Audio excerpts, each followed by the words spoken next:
मैं रोजाना 3 बार इतना ही खाती हूँ और मेरा रब मुझे कभी भूखा नहीं रखता।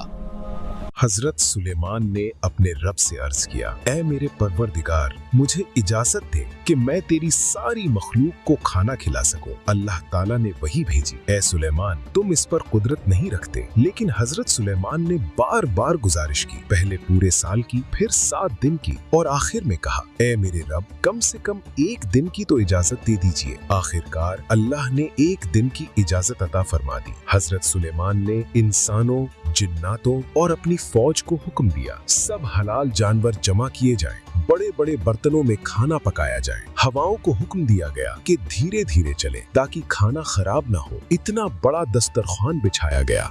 अगर कोई एक सिरे से चलना शुरू करे तो दूसरे सिरे तक पहुंचने में पूरा 1 महीना लग जाए। फिर वही आवाज आई, ऐ सुलेमान, सबसे पहले किसे